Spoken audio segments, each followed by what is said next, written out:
Next heading दो, capacitance में आ जाओ।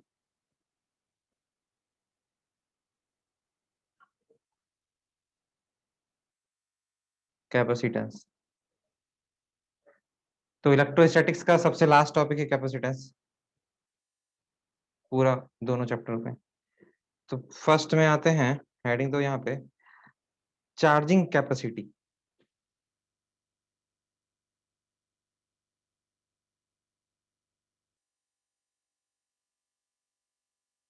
Of a conductor. कितना चार्ज कर सकते हैं, ये चार्जिंग कैपेसिटी। वैसे इस बारे में थोड़ा सा डिस्कशन हुआ भी है, चार्जिंग कैपेसिटी कितना है ना। तो देखो चार्जिंग कैपेसिटी कैसे डिस्कशन किए हुए हैं। एक्चुअली हम लोग डायलेक्ट्रिक्स जब पढ़ रहे थे तो डायलेक्ट्रिक्स में ही तुमको बताए भी थे शायद, ब्रेक डाउन हो जाता है। हाँ, ब्रेक डाउन हो जाएगा तो क्या होगा, ठीक है, ये सारी चीजें। तो ब्रेकडाउन के बाद जब, इसमें भी वही चीज है कि ब्रेकडाउन पे डिपेंड करता है कि किसी भी कंडक्टर को चार्ज कर रहे हैं तो उसका कैपेसिटी कितना है, किसी पे कितना चार्ज हम मैक्सिमम दे सकते हैं, किसी डायरेक्ट्रिक्स पे या कंडक्टर पे कितना मैक्सिमम चार्ज दे सकते हैं, उसके सराउंडिंग पे भी डिपेंड करता है और उसके शेप साइज पे डिपेंड करता है। ये देखेंगे कि कैसे डिपेंड करता है। तो जैसे मान लो कि कोई कंडक्टर है, या लिख लो for an isolated conductor. Isolated का मतलब समझ में आ रहा होगा, when some charge is given,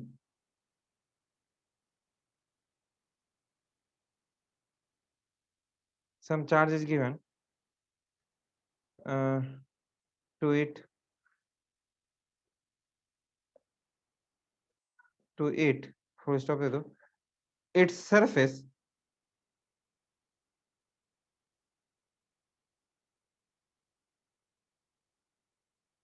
charge density sigma is equal to, या डायरेक्टली प्रोपोर्शनल टू, या इनवर्सली प्रोपोर्शनल डायरेक्ट कह दो R. Sigma inversely proportional to R या sigma directly proportional to 1/r। मान लो कोई शेप का हम लोग डायग्राम बनाते हैं कि इस शेप का डायग्राम है, इस तरह का, कुछ भी किसी भी तरह का डायग्राम दे सकते हैं। तो चार्ज जब देंगे तो लोकल रेडियस होकर कर्वेचर के इनवर्सली प्रोपोर्शनल है। ये बहुत इंपॉर्टेंट फैक्टर है अभी यहाँ पर, जैसा ऐसा दिया। या सेकंड दूसरा डायग्राम अगर बना के देखेंगे वैसे, अच्छा देखो, इस पे चार्ज दिए क्यू, मेटल बॉडी है, कंडक्टर है ना, मेटल बॉडी को क्या चार्ज दे रहे हैं क्यू, तो क्या होगा इलेक्ट्रिक फील्ड सराउंडिंग में, क्या होता है electric field, sigma bye epsilon naught. ये भी निकाले हैं कि सराउंडिंग में इलेक्ट्रिक फील्ड क्या होगा ओवरऑल चार्ज की वजह से, है ना। तो एक हम लोग अलग सा शेप लेते हैं, हम्म,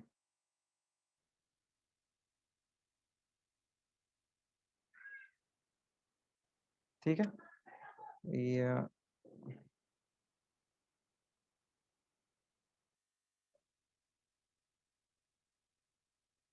ऐसा, ठीक है,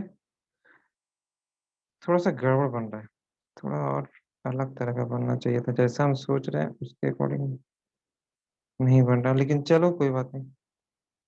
ठीक है। अब इस पे चार्ज देने का कोशिश कर रहे हैं, चार्ज देंगे। हम्म, हम्म, थोड़ा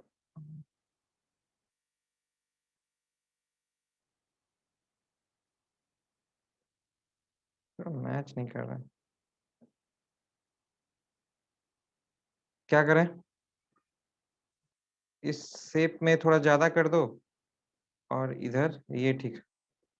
हाँ, एक्चुअली यहाँ पे हमको थोड़ा सा शेप को ठीक करना था। अब चार्ज दो इस पे,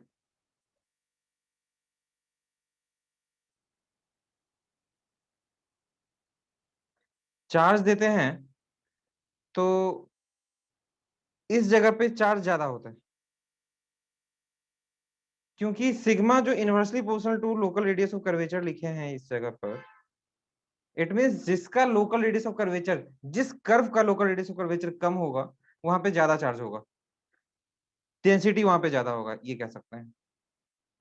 तो इस जगह पे लोकल रेडियस ऑफ कर्वेचर छोटा है सबसे, यहाँ पे उससे बड़ा है, इस जगह पे और भी बड़ा है लोकल रेडियस ऑफ कर्वेचर। एक पॉइंट यहाँ पे P मान लिए, ये Q मान लिए, ये R मान लिए। तो इस पॉइंट पे जो R है वहां पे रेडियस सबसे बड़ा है, जो कर्व बनता है वहां पे, सर्कुलर कर्व। P पे सबसे छोटा है, इतना छोटा। Q पे ये रहा। तो अब जैसे हम लोग ये समझ रहे हैं कि यहाँ पे सबसे ज्यादा चार्ज, सरफेस चार्ज डेंसिटी है, तो आसपास जो एयर है या फिर कोई गैस मॉलिक्यूल्स है वो एक डाइलेक्ट्रिक्स के जैसा बिहेव करता है। तो यहां पर क्या होता है, वो पोलराइज हो जाता है। गैस में भी तो इलेक्ट्रॉन प्रोटॉन सब होंगे ना, एटम्स, तो वो पोलराइज हो जाता है इस तरह,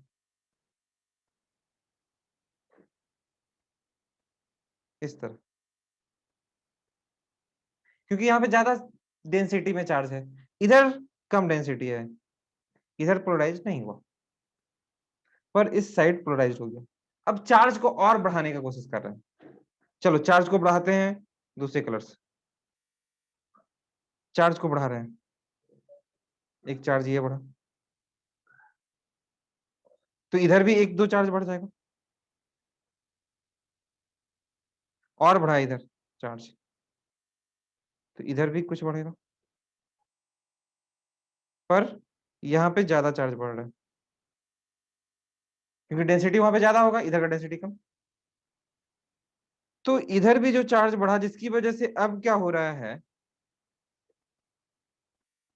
चार्ज बढ़ाने के बाद क्या हुआ है देखो, चार्ज बढ़ाने के बाद इधर भी पोलराइज्ड हो गया, पोलराइजेशन स्टार्ट हो गया। लेकिन इधर क्या हुआ ना कि ब्रेकडाउन हो जाता है, ब्रेकडाउन बताए हैं, निगेटिव अलग पॉजिटिव अलग हो जाएगा, और निगेटिव पॉजिटिव अलग होने लगा उधर, इधर तक इधर ब्रेकडाउन नहीं हुआ, पर जिधर रेडियस कम था उधर पहले ब्रेकडाउन स्टार्ट हो जाएगा। तो जब ब्रेकडाउन होगा तो अब जो निगेटिव चार्ज ये जो अलग हुआ है इस एक पॉजिटिव के साथ न्यूट्रल बंद कर देगा उसको, उस मेटल में जाके चिपक जाएगा वो निगेटिव, वो निगेटिव उस मेटल में जाके चला गया, तो चार्ज घट गया ना। जब ये इसके साथ न्यूट्रल हो जाएगा, न्यूट्रल हो जाएगा तो चलो इसको न्यूट्रल बना देते हैं, एक इसका पॉजिटिव के साथ न्यूट्रल हो गया। फिर दूसरा ये दोनों मिलकर न्यूट्रल हो गया, तो इसको भी चलो न्यूट्रल बना देते हैं,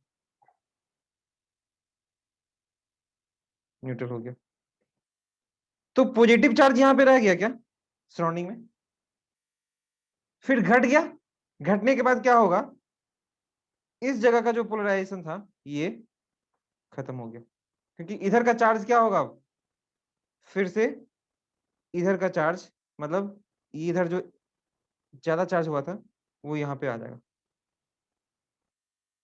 बस इधर भी कुछ आ जाएगा, या कहीं यहाँ पे आ गया, थोड़ा फैल जाएगा ना हर जगह, फिर से उसी तरह डिस्ट्रीब्यूट हो जाएगा, ताकि sigma directly proportional to inversely proportional local radius of curvature के, sigma inversely proportional to local radius of curvature हो जाए, ऐसा डिस्ट्रीब्यूट हो जाएगा।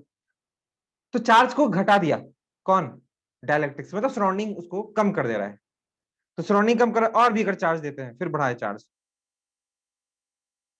चार्ज बढ़ाए, तो फिर इधर पोलराइजेशन स्टार्ट हुआ, लेकिन तब तक में क्या हुआ, यहाँ पे दूसरा ब्रेकडाउन कर गया, ब्रेकडाउन करने की वजह से फिर ये इसको न्यूट्रल कर दिया, ये इसको न्यूट्रल कर दिया, है ना, और इधर का पोलराइजेशन वो खत्म हो जाएगा। तो अब इस तरह घटने लगता है, चार्ज दे रहे हैं फिर भी घट रहा है, मतलब अब इससे ज्यादा चार्ज हम नहीं कर सकते। देखो इधर पोलराइजेशन स्टार्ट भी नहीं हुआ है, यहाँ पे सिर्फ पोलराइजेशन कहाँ स्टार्ट हुआ था, इस जगह पे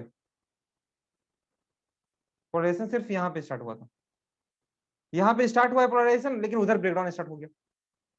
तो सेफ यूनिफॉर्म नहीं है, जिसकी वजह से जहां पर लोकल रेडियस ऑफ कर्वेचर जो है कम है, छोटा है, जहां पे बहुत इस जगह पे जैसे कहें कि छोटा है, जिसकी वजह से वहां पे पहले ब्रेकडाउन स्टार्ट हो जाता है, जिसकी वजह से न्यूट्रल होना शुरू हो जाता है। अभी और चार्ज दे सकते थे अगर शेप यूनिफॉर्म होता, इस तरह का अगर ऐसा यूनिफॉर्म होता शेप, तो दे सकते थे ना, यहाँ पे चार्ज देते, हर जगह बराबर फैलता। तो इधर का चार्ज जो था यहाँ पर, वो दे सकता था साइड में, यहाँ पे दे देता अगर शेप यूनिफॉर्म होता तो अभी और भी चार्ज हो सकता था ये बॉडी, अगर सेफ यूनिफॉर्म होता तो। लेकिन यूनिफॉर्म नहीं है, इसीलिए पहले ब्रेकडाउन स्टार्ट हो जाता है, और ब्रेकडाउन होने की वजह से अब चार्ज नहीं कर सकते, सराउंडिंग में जाना शुरू हो जाता है चार्ज। देखो ये सराउंडिंग में चला गया ना, एक तरह से न्यूट्रलाइज किया तो सराउंडिंग में चला गया, एक्चुअली ब्रेकडाउन हुआ उसका, उसका चार्ज उधर रह गया और न्यूट्रल कर दिया अपने आप को। तो इसीलिए ये शेप डिपेंड करता है, अगर शेप यूनिफॉर्म हो, सर्कुलर स्फेयर हो, तो उस पर ज्यादा चार्ज दे सकते हैं। और इसी स्फेयर को अगर, एक सेकंड, हाँ, हाँ, इस ये जैसे स्फेयर है, इसी स्फेयर को अगर ऐसा कोई शेप दे दिए, तो यहां पर से चार्ज जल्दी निकलना शुरू हो जाएगा, इतना चार्ज नहीं कर पाएंगे जितना इस स्फेयर को कर सकते। ठीक है, चलो आगे बढ़ते हैं, है ना। तो उतना चार्ज नहीं दे सकते, तो सब पहला मैटर क्या है कि शेप पे डिपेंड करता है। दूसरा कि यहाँ पर जो गैस मॉलिक्यूल्स है बाहर में, सराउंडिंग में, आसपास में, ये सब जो सराउंडिंग में गैस मॉलिक्यूल्स है, उस मॉलिक्यूल्स का जो पोलराइजेशन है, या ब्रेकडाउन जो कहते हैं कि ब्रेकडाउन हो जा रहा है, उस ब्रेकडाउन का कैपेसिटी ज्यादा रहेगा कि जल्दी ब्रेकडाउन नहीं हो रहा है। चार्ज कर रहे हैं कंडक्टर को, लेकिन अभी ब्रेकडाउन होना शुरू नहीं हुआ। जैसे मान लो इतना ही चार्ज इसी शेप का, मान लो इसी शेप का एक ले लेते हैं, इस शेप का एक दूसरा कंडक्टर ले लिए और दूसरे गैस में रख दिए, गैस मॉलिक्यूल्स, या यहाँ पे कोई गैस, दूसरा मॉलिक्यूल से गैस, गैस G1 है, यहाँ पे G2 गैस है, गैस मॉलिक्यूल्स दूसरा ले लिए। गैस मॉलिक्यूल्स दूसरा लेने से क्या होगा, दूसरा मॉलिक्यूल्स ऐसा कि वो जल्दी पोलराइज नहीं हो रहा है, चार्ज देते जा रहे हैं, पोलराइज नहीं हो रहा, बहुत चार्ज दे रहे हैं, बहुत पोलराइजेशन नहीं हो रहा, और बहुत ज्यादा होने के बाद फिर पोलराइजेशन स्टार्ट हो रहा है। तो इस जगह पे क्या कहते हैं, जब ऐसे सिचुएशन में जहां पे जल्दी नहीं हो रहा है, तो इसका मतलब स्ट्रेंथ डायलेक्ट्रिक्स का बढ़ा सकते हैं। अगर डायलेक्ट्रिक्स का स्ट्रेंथ मतलब सराउंडिंग का जो डायलेक्ट्रिक्स हो गया, जो सराउंडिंग में गैस मॉलिक्यूल्स है, या फिर वो वाटर में कर रहे हैं, या फ्लूइड है, या कुछ भी है, तो उस सराउंडिंग का स्ट्रेंथ ज्यादा होगा तो ज्यादा चार्ज दे सकते हैं। ब्रेकडाउन हो ही नहीं रहा है, ब्रेकडाउन होगा तब तो न्यूट्रल जल्दी जल्दी करेगा ना, तो ब्रेकडाउन नहीं हो रहा है, ये भी कह सकते हैं। चलो, तो दो फैक्टर पे डिपेंड करता है। चलो यहाँ पे लिखते हैं हम लोग कि just outside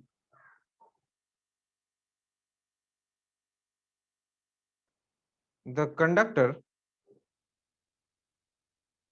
if electric field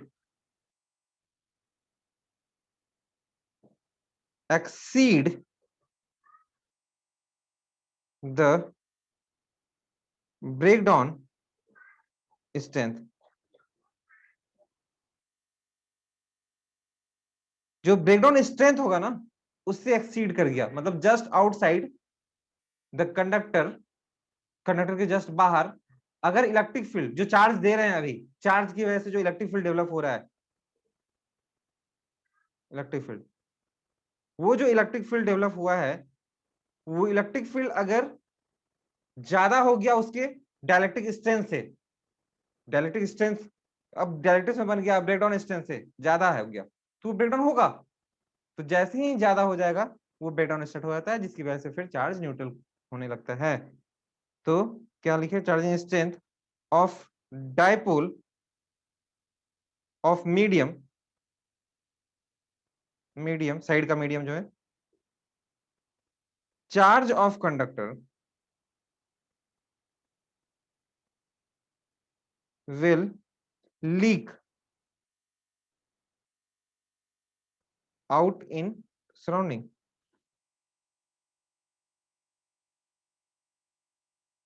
medium, surrounding का जो मीडियम होगा आसपास का, उसमें लीक होना शुरू हो जाता है ना। एक तरह से लीक ही हो रहा है, तो यहाँ का गायब हो गया चार्ज, गायब होकर कहाँ चला गया, यहाँ पे गया।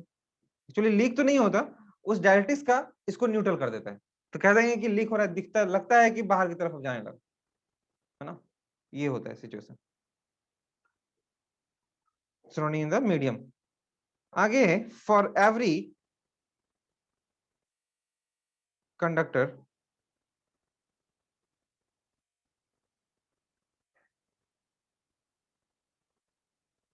every conductor in a medium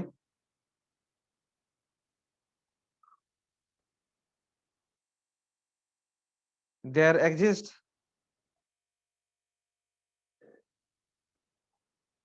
a maximum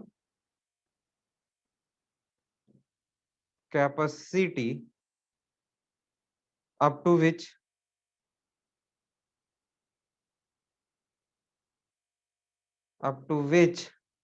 क्या the body can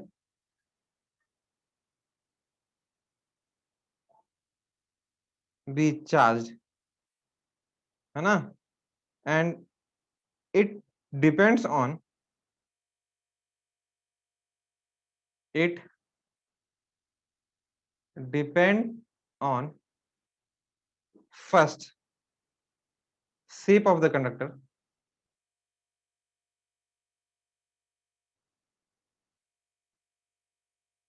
ठीक है पहला, और दूसरा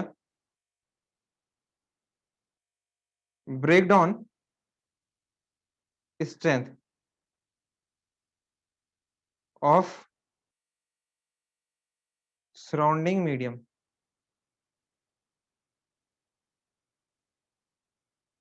देख लो, कोई डाउट है यहाँ पे, क्लियर है। Yes sir. चलो गुड, आगे बढ़ते हैं।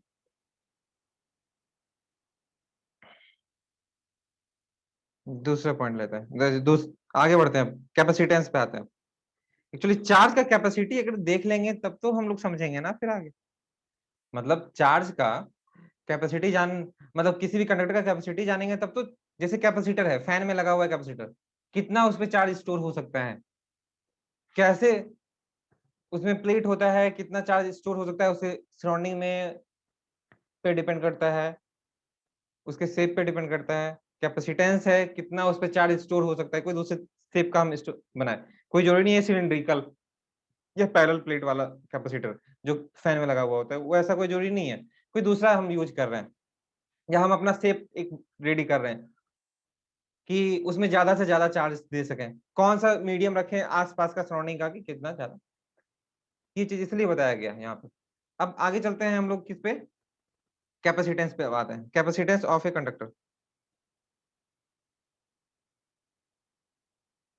ऑफ ए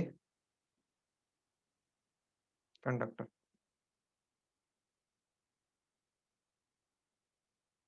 ठीक है। देखो यहाँ पे, फॉर डिफरेंट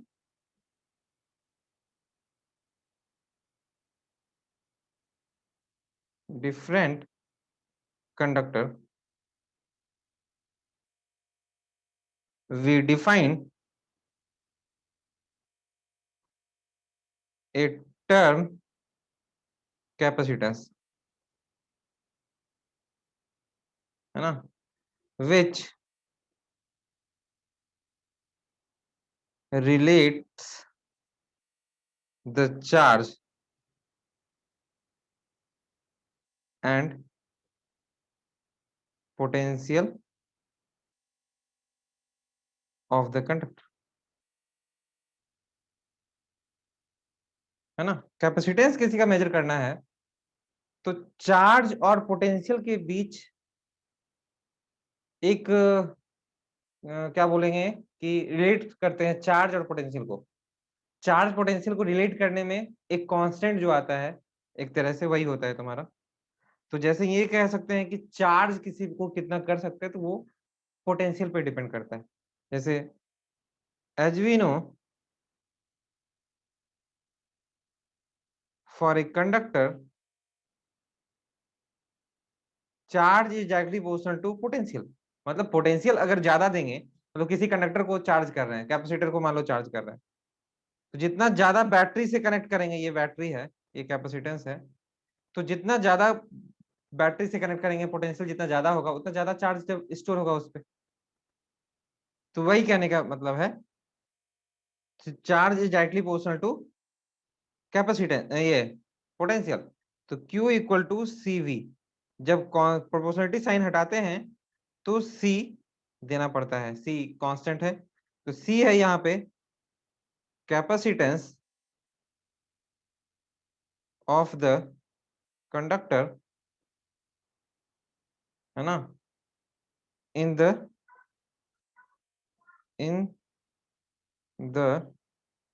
गिवन मीडियम। वो मीडियम पे भी डिपेंड करता है, C मीडियम पे डिपेंड करता है। देखेंगे वैसे आगे की कैसे मीडियम पे डिपेंड करता है। लेकिन अगर किसी भी कंडक्टर को चार्ज कर रहे हैं, तो जितने ज्यादा बैटरी या पोटेंशियल का बैटरी लगाएंगे उसमें, उतना ज्यादा चार्ज कर सकते हैं। किसको? उस कैपेसिटेंस को। ठीक है, चलो आगे चलते हैं। तो वैसे भी तुम्हारा पोटेंशियल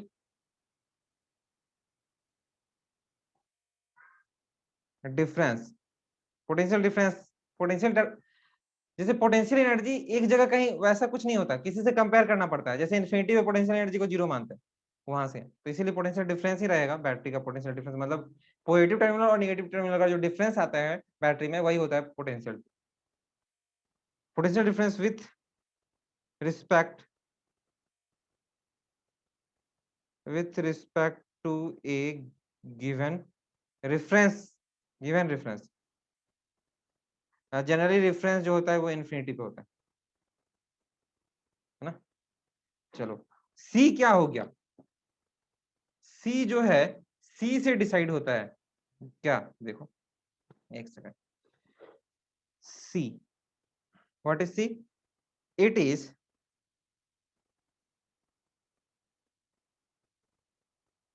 द, ओहो यहाँ पे इन्फिनिटी लिखा हुआ है उसके सामने, तो नीचे लिखते हैं सी।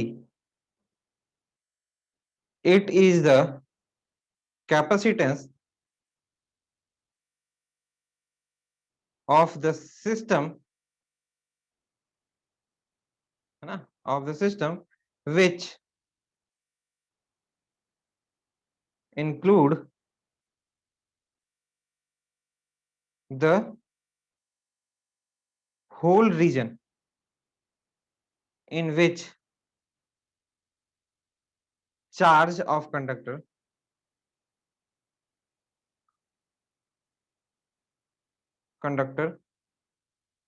produces electric field.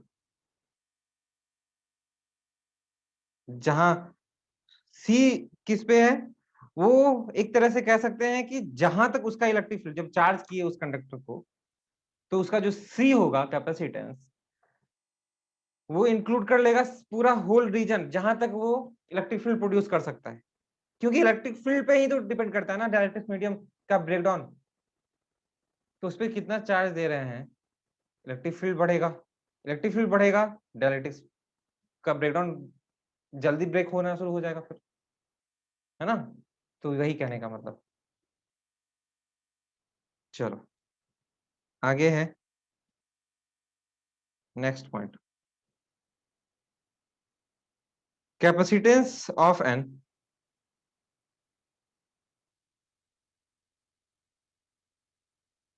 Isolated conducting sphere. Sphere, अब स्फीयर का पोटेंस कैपेसिटेंस कैसे निकाले? कंडक्टिंग स्फीयर है जो आइसोलेट है, मतलब पहले चार्ज किए हुए, आइसोलेट करने का मतलब है अलग रखा हुआ, उसके आसपास में कोई दूसरा स्फीयर भी नहीं है। ठीक है, क्योंकि देखो दूसरा स्फीयर, अगर मान लो कि एक स्फीयर है फिर दूसरा स्फीयर लेकर आए, तो अगर एक स्फीयर ये रहा, दूसरा स्फीयर ले लो, ये स्फीयर हुआ, ये दूसरा स्फीयर लेकर आ गए, तो अगर सिर्फ इस पे ही चार्ज दिया है ना, तो भी कैपेसिटेंस चेंज हो जाएगा इसकी वजह से, है ना। तो इसीलिए आइसोलेट कहा जा रहा है बार बार, क्योंकि अगर किसी भी चार्ज स्फेयर है उसका कैपेसिटेंस जो निकाले, दूसरा हम स्फेयर को लेके आ गए उसके आसपास, तो उसका जो कैपेसिटेंस निकाले थे वो चेंज हो जाए, चेंज हो जाता है। देखेंगे कैसे होता है। इसीलिए आइसोलेट का अलग होगा, और लाकर भी देखेंगे, दोनों चेक करेंगे। पहले अभी इस पे आते हैं पहले, है ना। तो ये हो है, ये क्या लिखा है, स्फेयर बना लो। ज्यादा बड़ा हो गया, तो छोटा ही देखते हैं। चार्ज दे दो इसमें।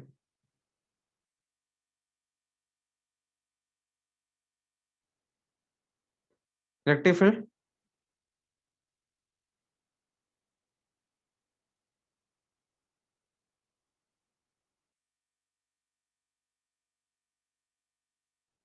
है ना, ये इलेक्ट्रिक फील्ड हो गया तुम्हारा बाहर की तरफ।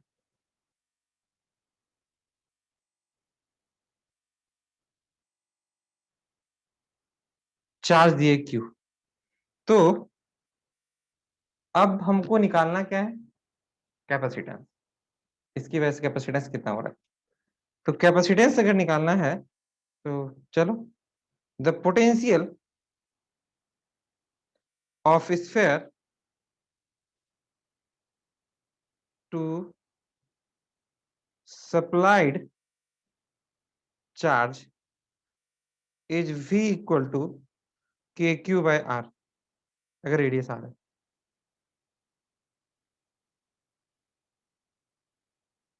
ये सेंटर पोटेंशियल ये होता है के क्यू बाय आर, किससे, इन्फिनिटी से, इन्फिनिटी पे जीरो, और सरफेस पे K Q by R. Potential हो गया के क्यू बाय आर। तो कैपेसिटेंस कैसे निकालेंगे, तो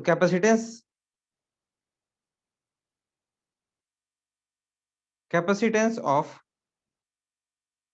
this sphere C is equal to क्या होता है, Q बाई V। अभी जस्ट पढ़ा है ना, देखो अभी ऊपर में क्या पढ़ा है, Q equal to C V. तो C निकालना है तो Q बाई V करना पड़ेगा, तो वही यहाँ पे, है ना। चलो, तो Q और V का वैल्यू कितना आ रहा है, K Q by are.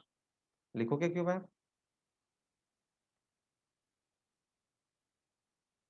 Are ऊपर चला जाएगा, तो C equal to Q Q cancel, तो R बाई के, के का वैल्यू 1/4 पाई एप्सिलॉन नॉट होता है, तो R by 1/4 pi epsilon naught, ये भी ऊपर चला जाएगा, तो C equal to 4 pi epsilon naught R, तो 4 पाई एप्सिलॉन नॉट आर, ये होता है कैपेसिटेंस। अगर कोई आइसोलेटेड स्फेयर है, आइसोलेट स्फेयर है, तो उसकी वजह से जो कैपेसिटेंस होगा वो 4 पाई एप्सिलॉन नॉट चार्ज अगर क्यू है तो, ठीक है।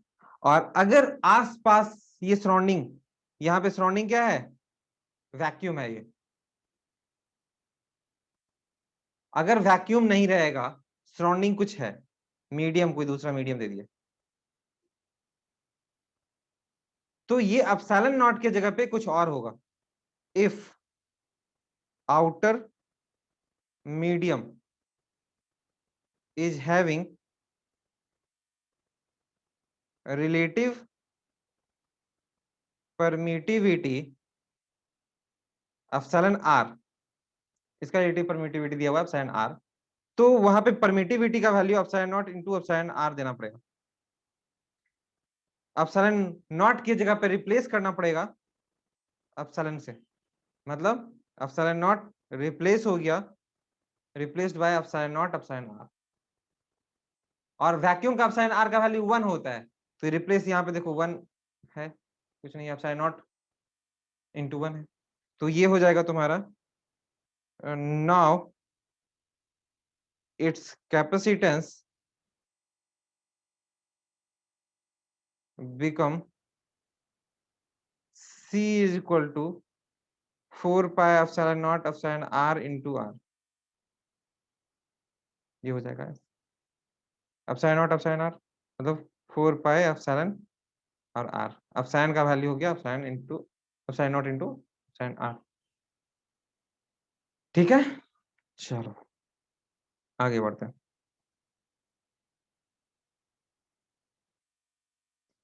अब नेक्स्ट हेडिंग दो, relation in capacitance and maximum capacity of a conductor. क्या है, मैक्सिमम कैपेसिटी कितना होगा उसमें और कैपेसिटेंस में। मैक्सिमम कैपेसिटी बताया था ना, ब्रेकडाउन हो जाएगा, इस शेप पे डिपेंड करता है। ब्रेकडाउन हो गया, शेप तो अब किसी भी तरह रहे, दोनों शेप में देखेंगे। मान लो कि शेप पहले से स्फेयर ले चुके हैं या कोई दूसरा शेप ले चुके हैं, तो उसी शेप में किसी सराउंडिंग पे रखा हुआ है तो उस पर कितना चार्ज दे सकते हैं मैक्सिमम। ठीक है, मैक्सिमम कितना दे सकते हैं। तो जैसे मान लो कि कोई स्फेयर ले लो, ऐसे ही, स्फेयर नहीं लो सॉरी, मतलब चलो किसी भी शेप का ले लियो। तो यहां पर क्या है कि चार्ज तो दिए, पर आसपास का जो पोटेंशियल है वो यहां पर ज्यादा होगा और इधर कम होगा। इधर पोटेंशियल भी, इधर पोटेंशियल ब्रेकडाउन के बराबर हो गया, मतलब इलेक्ट्रिक फील्ड हाई, इससे ज्यादा नहीं हो सकता है। ये ब्रेकडाउन पोटेंशियल के बराबर ब्रेकडाउन होने लगा। अब यहाँ पे उतना पोटेंशियल हो गया कि ब्रेकडाउन स्टार्ट हो गया, लेकिन इस साइड में नहीं ही स्टार्ट हुआ है। ठीक है, तो उस पर डिपेंड करेगा। तो हम लोग को अभी जस्ट पता है, जैसे इसको चार्ज करते जा रहे हैं, इन्फिनिटी से चार्ज को ला रहे हैं, क्यों, यहाँ पे पोटेंशियल 0 था, अब चार्ज देते जा रहे हैं, देते जा रहे हैं, देते जा रहे हैं, और चार्ज बढ़ता जा रहा है। उस पर चार्ज बढ़ने के बाद एक लिमिट आएगा, उससे ज्यादा चार्ज नहीं हो सकता। तो Q इक्वल टू हम लोग को पता है CV, ना ध्यान रहे। अब आगे, if in surrounding medium dipole will break, dipole break हो गया मतलब डाइलेक्ट्रिक ब्रेकडाउन हो गया, है ना। Breakdown will break take place at a potential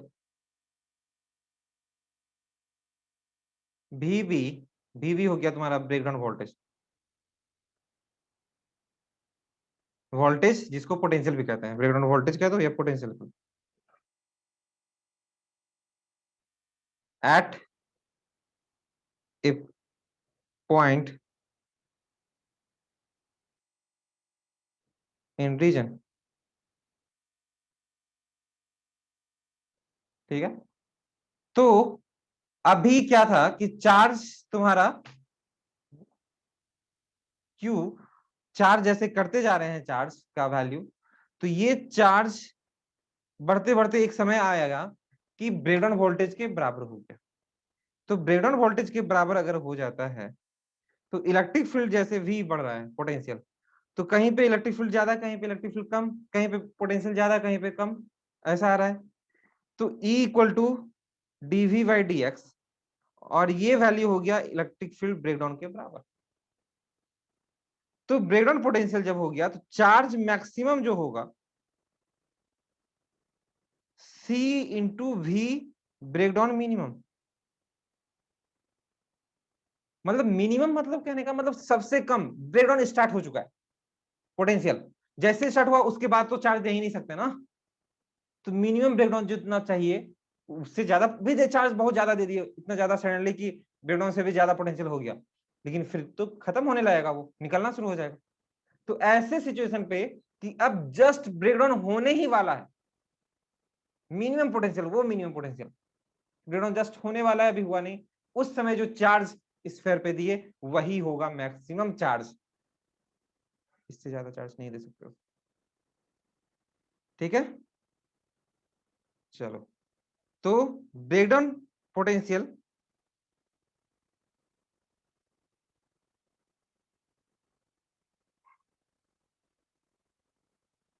is minimum, minimum ही होगा, है ना, where electric field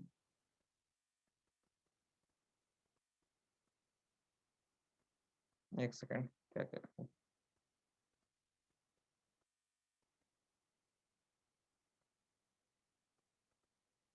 maximum at the sharp as,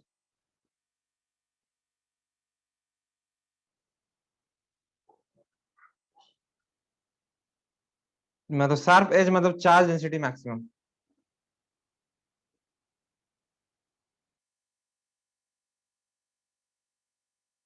देख लो, समझो बात को। ब्रेकडाउन पोटेंशियल इज मिनिमम कहां पे होगा, ब्रेकडाउन पोटेंशियल सबसे कम, वो मिनिमम ब्रेकडाउन पोटेंशियल ये ऐसे जगह पे होगा जहां पे इलेक्ट्रिक फील्ड ज्यादा हो गया, मैक्सिमम हाई, उसी जगह पे मिनिमम पोटेंशियल, वो मिनिमम पोटेंशियल लेना है जहां पे मैक्सिमम इलेक्ट्रिक फील्ड इतना हाई हो गया, इतना ज्यादा हो गया कि वो ब्रेकडाउन स्टार्ट हो जाता है शार्प एज पे पहले होगा, जहां पे चार्ज डेंसिटी सबसे ज्यादा होता है। ठीक है, चलो आगे बढ़े। तो नेक्स्ट है शेयरिंग ऑफ चार्ज। सर एक बार फिर से रिपीट कीजिए तो ये वाला। ये वाला फिर से रिपीट करते हैं। यस सर एक बार। देखो यही वाला ना, कि ब्रेकडाउन पोटेंशियल वहां पे सब, वो breakdown minimum potential, minimum potential तो यहाँ पे है, उससे भी कम है, इससे भी कम, ओहो क्या कर दिए, इससे भी कम है यहाँ पे पोटेंशियल, मान लो कि है, उधर भी कम, या हो सकता है, होगा ही वैसा, तो उधर इतना कम है, लेकिन यहाँ पर जो पोटेंशियल है ना, वो मिनिमम पोटेंशियल, कि उससे ज्यादा वहां पे नहीं होना चाहिए, उससे ज्यादा देंगे तब तो इधर भी ब्रेकडाउन स्टार्ट हो जाएगा। जस्ट यहाँ पे स्टार्ट हुआ है, कहां पर, इस जगह पे जिधर शार्प एज है, वहां पे ब्रेकडाउन स्टार्ट हुआ अभी जस्ट, उस पोटेंशियल का लेना है वैल्यू। बात समझ में आ रही है, जैसे अभी जस्ट ब्रेकडाउन स्टार्ट हुआ है ना, तो ब्रेकडाउन जस्ट स्टार्ट हुआ, वहां पे मैक्सिमम इलेक्ट्रिक फील्ड होगा, वहीं पे सबसे ज्यादा इलेक्ट्रिक फील्ड होगा जहां पे ब्रेकडाउन स्टार्ट हो गया, तो उस ब्रेकडाउन पॉइंट का पोटेंशियल लेंगे जिसको कहेंगे ब्रेकडाउन मिनिमम, और इससे ज्यादा चार्ज नहीं दे सकते क्योंकि ब्रेकडाउन अब जस्ट स्टार्ट होने वाला है शार्प एज पे, तो अब चार्ज कैसे दे सकते हैं, चार्ज देंगे तब तो फिर जाए गायब होता चला जाएगा ना, सरफेस सराउंडिंग में जाना, तो क्या था यहाँ पे,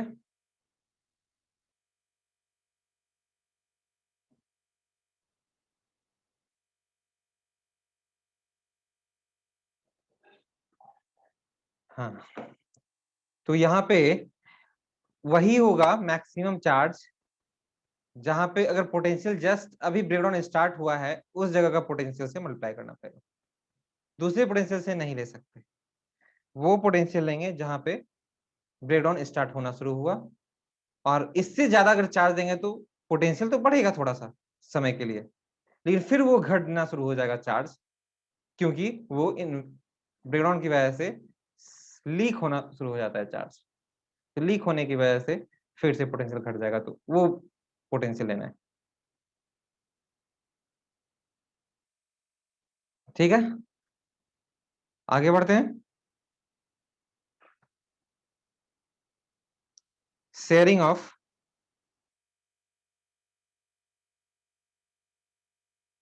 चार्ज बिटवीन आइसोलेटेड कंडक्टर्स। ठीक है, कंडक्टर्स, दो कंडक्टर लेंगे, अभी दो कंडक्टर ले रहे हैं, ठीक है, जैसे मान लो कि एक कंडक्टर ये रहा,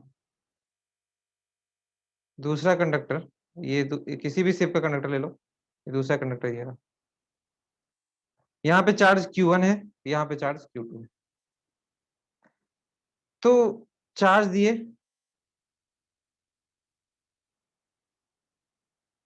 यहाँ पे भी चार्ज Q2, और ये वायर एक स्विच से कनेक्टेड है दोनों। अब चार्ज एक में Q1 है, एक में Q2 है, इसका C1 होगा कैपेसिटेंस का C2, है ना। अब जैसे इस चार्ज को कनेक्ट किए, सॉरी वायर को, स्विच को क्लोज किए, तो कुछ चार्ज का ट्रांसफर स्टार्ट हो जाएगा। तो अब क्या कहेंगे कि दोनों में आधा आधा चार्ज हो जाएगा, यहाँ पे Q1 प्लस Q2/2 और यहाँ पे Q1 प्लस Q2/2। नहीं, गलत, हाफ ऑफ चार्ज दोनों में डिवाइड नहीं होगा। वो डिपेंड करता है, वो देखते हैं किस पे डिपेंड करता है अभी। ठीक है, यहाँ पे Q1 फाइनल चार्ज हो जाएगा, यहाँ पे Q2 फाइनल, अलग अलग चार्ज हो जाएंगे। किस पे कितना चार्ज ट्रांसफर होगा नहीं होगा ये देखते हैं। पर यहाँ पे potential V1 equal to Q1/C1, यहाँ पे potential V2 equal to Q2/C2, यही था इनिशियली। अब चार्ज जैसे वायर को क्लोज किए, वायर को क्लोज करने के बाद फाइनली क्या हो जाएगा, फाइनली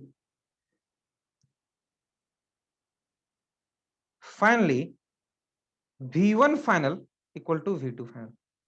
पहले पोटेंशियल दोनों का अलग अलग था, जैसे कनेक्ट कर देंगे, जैसे अभी अर्थिंग पड़ चुके हैं, अर्थ से कनेक्ट करते हैं तो उसका पोटेंशियल 0 हो जाता है। तो जिस भी किसी को कनेक्ट कर दें दो चीज को एक साथ, तो दोनों का पोटेंशियल बराबर है, इसका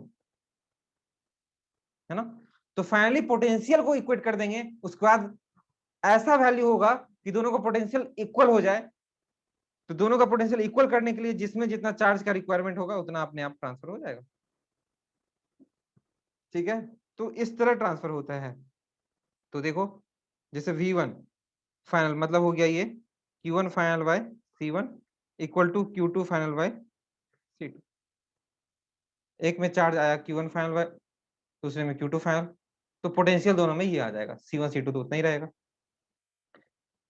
तो यहां से ऐसे कह सकते हैं Q1 final by Q2 final equal to C1 by C2। This implies Q1 final by Q2 final, दोनों साइड 1 से प्लस कर दिए, कर सकते हैं ना, दोनों साइड +1 तो ये आ गया, देखो क्या, Q1 final plus Q2 final by Q2 final equal to C1 plus C2 by C2 होगा इतना। तो अब जो है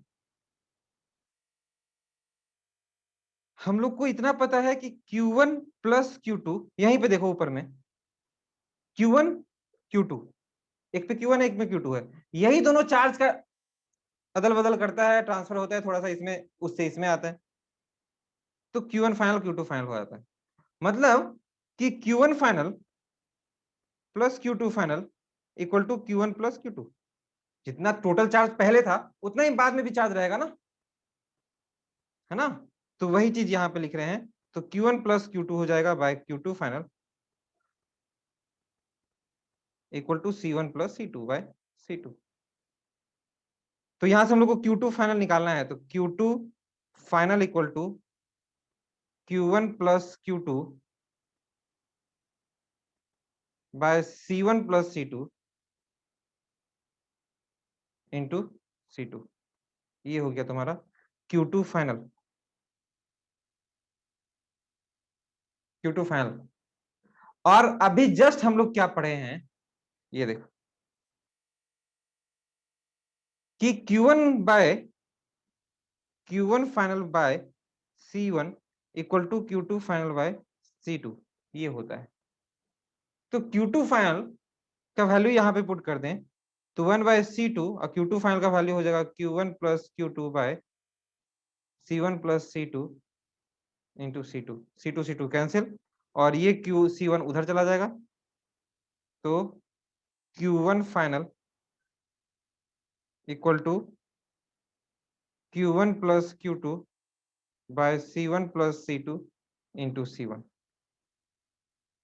ये charge Q1 final first sphere पे, बॉडी पे, दूसरा बॉडी पर, ये चार्ज ट्रांसफर होता है, हाफ हाफ नहीं होता, ऐसा नहीं कह सकते, है ना।